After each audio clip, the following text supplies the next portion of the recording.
Channel the burning issues. आज का topic है ग्रेटा थनबर्ग एंड दिशा रवि।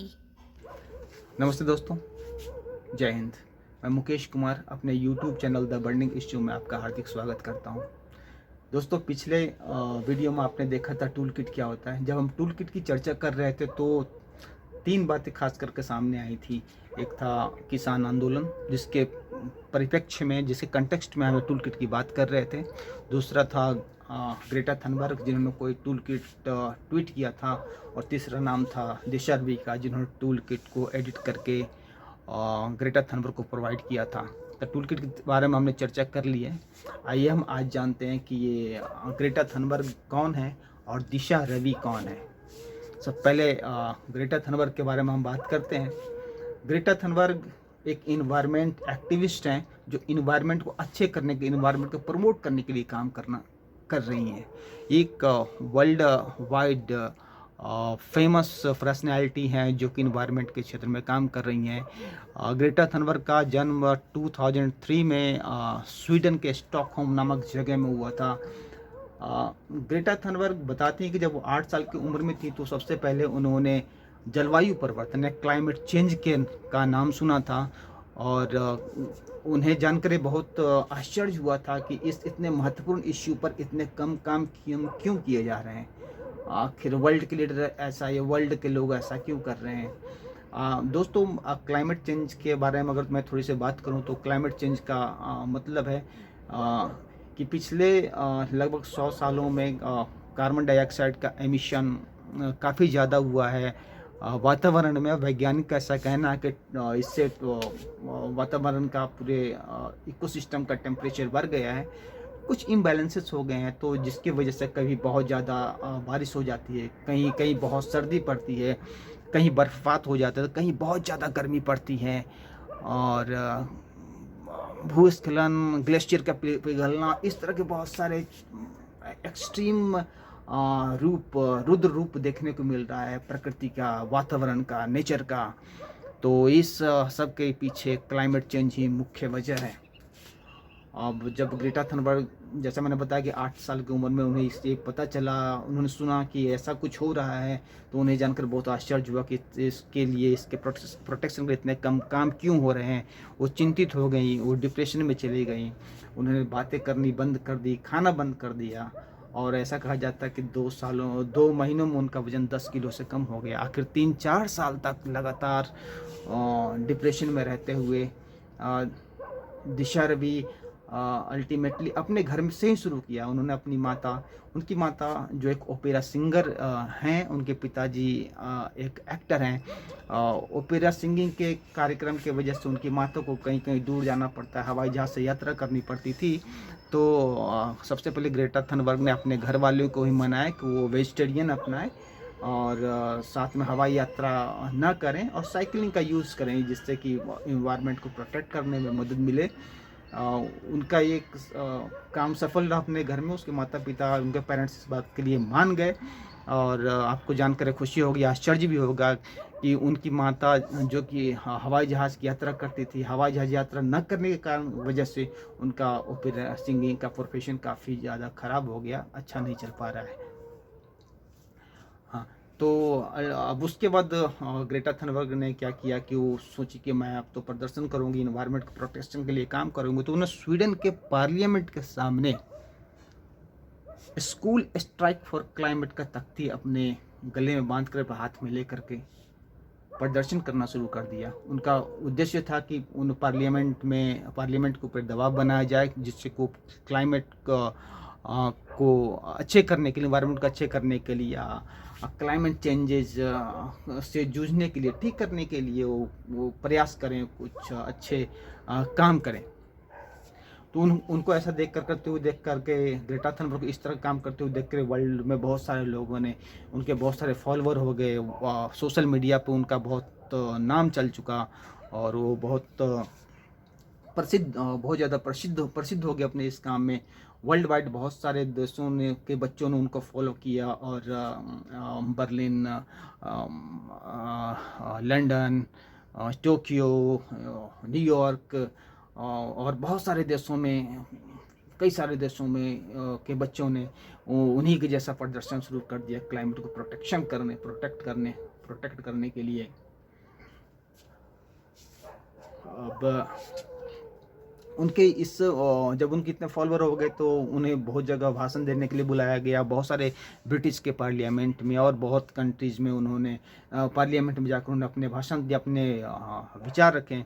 2018 में उन्होंने अटेंडेशन में एक भाषण दिया।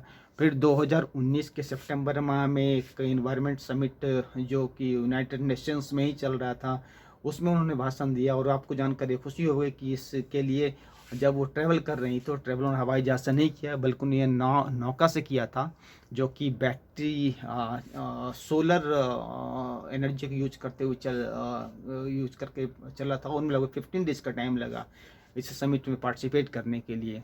उन्होंने यहाँ पे एक बहुत ही मशहूर भाषण दिया था, अपने मत रखे थे यूनाइटेड नेशंस के नेताओं के सामने, जिसका उन्होंने शीर्षक बहुत फेमस हुआ, उसका नाम था हाउ डेयर यू। तो हाउ डेयर यू के बारे में हम बाद में देखेंगे कि उसमें क्या उन्होंने कहा था। तो इनके इस तरह काम से उनको काफ़ी प्रसिद्धि मिली। आपको यह भी जानकर खुशी होगी कि इस कम उम्र में 18-19 साल की उम्र में उन्हें नोबेल के लिए 2019 और 2020 में नॉमिनेट किया जा चुका है। और इनके इस कार्य का बहुत सारे उनके सपोर्टर भी हैं जो उनके फेवर में काम कर उनको प्रमोट कर रहे हैं, जिसमें कि आप पोप का नाम ले सकते हैं, जर्मन के चांसलर का नाम ले सकते हैं, और बहुत सारे लोग हैं जो उनका सपोर्ट करते हैं। लगभग लाखों लोग वर्ल्ड वाइड के जो बच्चे स्कूल जाने वाले उनका सपोर्टर हैं, उनके साथ इन्वायरमेंट प्रोटेक्शन के लिए काम कर रहे हैं। तो ये काफ़ी लंबी लिस्ट है इसकी।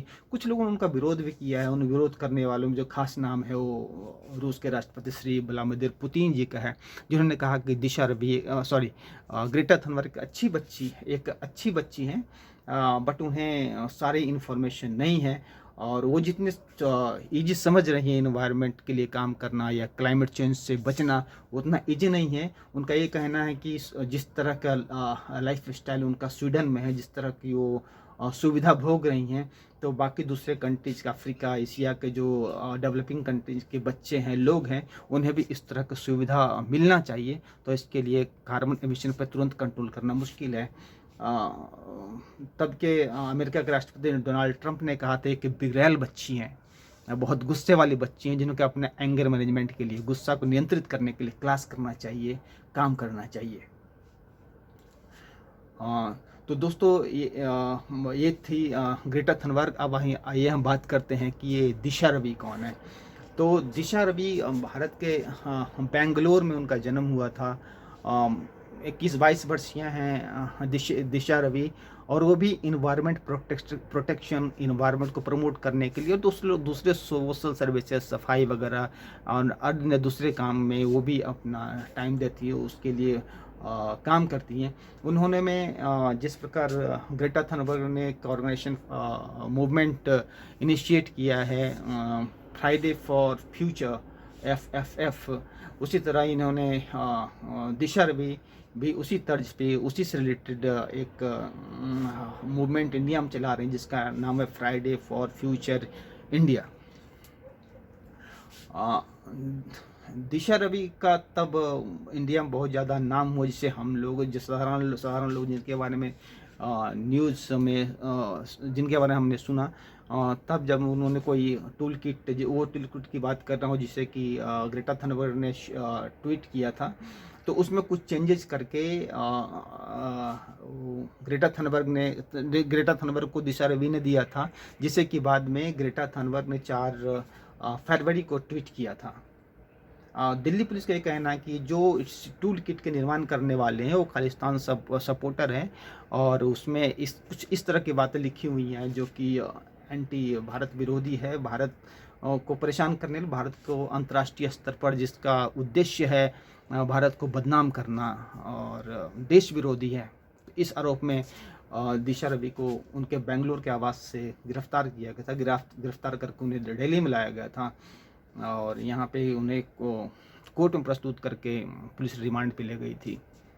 अभी कुछ दिन पहले कोर्ट ने जजमेंट दिया, और कोर्ट का ये कहना है कि वो दिल्ली पुलिस का ये भी कहना था कि ये जो टूल किट है, टूल किट की वजह से 26 जनवरी की जो दुर्भाग्यपूर्ण घटना हुआ था, जिसमें कि पूरे देश ने, पूरे विश्व के लोगों ने देखा था, उस दुर्भाग्यपूर्ण घटना इस टूल के उकसावे की वजह से हुआ था, या ये कहें कि इस टूल किट कहीं न कहीं उस दुर्भाग्यपूर्ण घटना के लिए रिस्पॉन्सिबल था।